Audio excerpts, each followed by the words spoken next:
जय मां का वाक्य। अपनी श्रृंखला में हम आज चर्चा आगे की ओर करते हैं स्वामित्व सिद्धांत के बारे में। जो श्रृंखला चल रही है कि ज्योतिष सीखे, उस श्रृंखला का आज इस पड़ाव पे हम हैं कि स्वामित्व सिद्धांत क्या है। राजयोग की चर्चा करते वक्त, जब भी हम राजयोग की चर्चा करते हैं, उस वक्त स्वामित्व या डिस्पोजिटर सिद्धांत की चर्चा भी हमने की थी।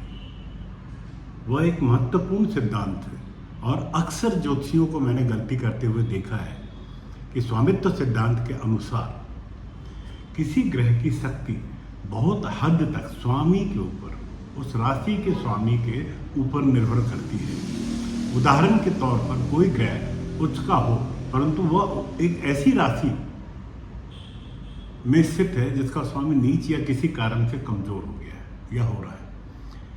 ऐसी स्थिति में उच्च ग्रह भी अपनी क्षमता के अनुसार फल नहीं दे पाएगा। यह एक अति महत्वपूर्ण सूत्र है, इसे कभी भूलना नहीं चाहिए। ग्रह की ताकत कभी भी बिना डिस्पोजिटर देखे निर्धारित नहीं करनी चाहिए। कुंडली की स्थितियों में डिस्पोजर सिद्धांत बहुत महत्वपूर्ण हो जाता है, खास करके जब कई ग्रह एक ही राशि में बैठे हों। उदाहरण के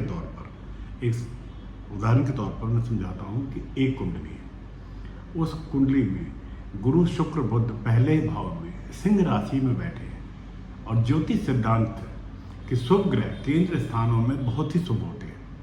यह एक प्रकार का शक्तिशाली राजयोग बनता है यहाँ पर। लेकिन यहाँ एक बात ध्यान देने वाली है ये कि तीनों ग्रह सिंह राशि में बैठे हैं और डिस्पोजिटर अथवा सूर्य यानी कि सिंह राशि का स्वामी सूर्य 12वें भाव में बैठा है, जो किसी भी ग्रह के लिए अच्छी स्थिति नहीं है।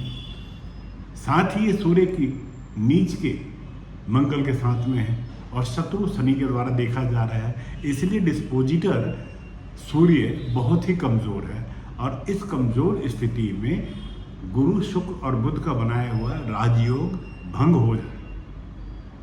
इसी तरह उच्च या नीच के ग्रहों का अध्ययन करते समय इस सिद्धांत को कभी नहीं भूलना चाहिए। नीच भंग राजयोग का मुख्य आधार भी डिस्पोजिटर सिद्धांत ही तो है। जैसे किसी भी कुंडली में सूर्य उच्च का हो या यानी कि मेष का हो, तो सबसे पहले ये देखना होगा कि मंगल कैसा है। अगर मंगल जो कि सूर्य का डिस्पोजिटर है कमजोर होगा तो सूर्य के उच्च का फल नहीं मिलेगा।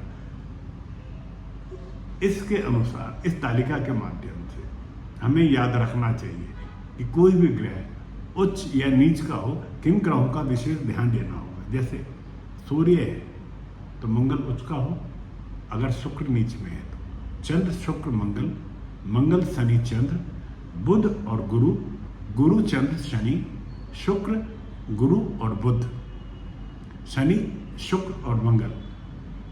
आज की चर्चा यहीं पे। जाने से पहले चैनल को सब्सक्राइब करना ना भूलें। अगली चर्चा में पुनः मिलता हूँ। जय मां का वाक्य। आपका दिन शुभ हो।